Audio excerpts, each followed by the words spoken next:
Let me make myself crystal clear. My son, he ain't going to war for you.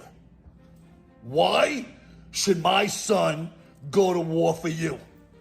When all of you have done is shown that you don't give a about my family, and you surely don't give a about the American people's family. You have betrayed us. You have lied to us.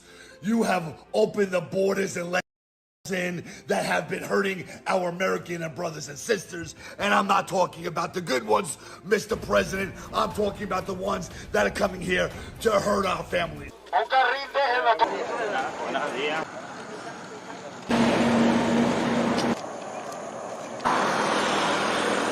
We're not going to treat people who are undocumented across the border as criminals. That's correct. Raise your hand if you think it should be a civil offense rather than a crime to cross the border without documentation. Abolish ICE. Yeah. Is that a position you agree with? And we need to probably think about starting from scratch. You have shown that you have no interest in the American people.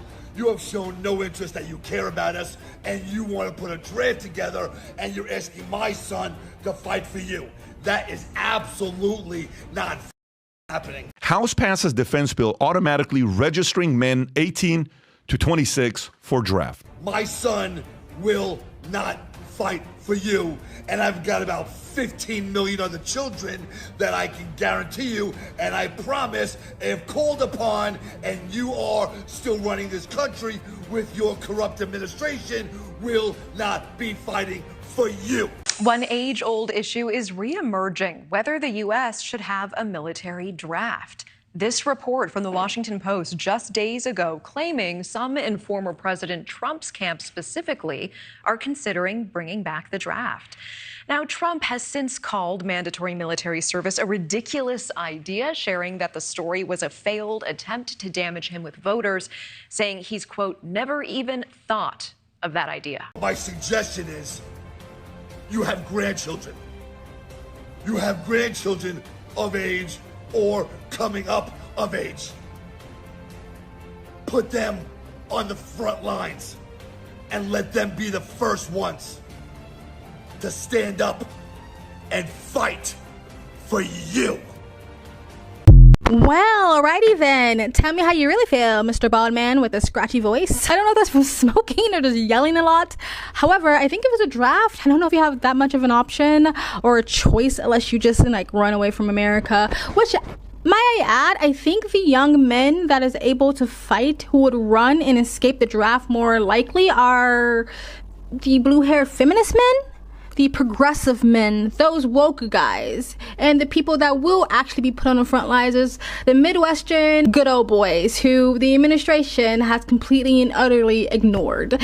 So in some ways, or in a lot of ways, I actually agree with them. So I don't know if this bill is really going to actually come to fruition. The House passed the bill to automatically register young men for the draft. I don't know if that's going to come to fruition. There's a part of me that's like, no, this is not fair, but there's another part of me that feels like there's other countries that have mandatory military service for men and women. It's not necessarily a draft per se. Like, it's not like if you go in the military, you automatically go in a war. It's more like you just have to serve your country in some way.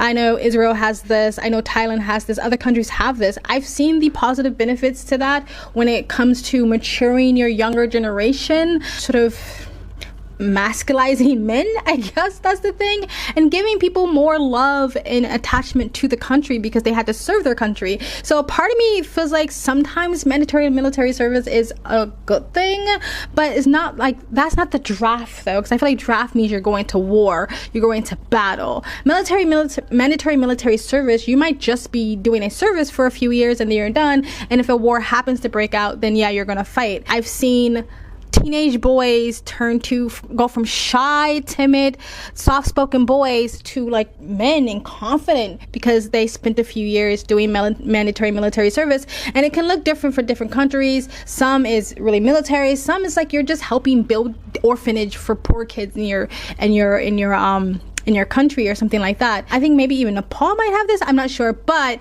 I think sometimes that's good because I think sometimes the younger generation needs a kick in the butt to sort of like become adults and not perpetual adolescence a little bit.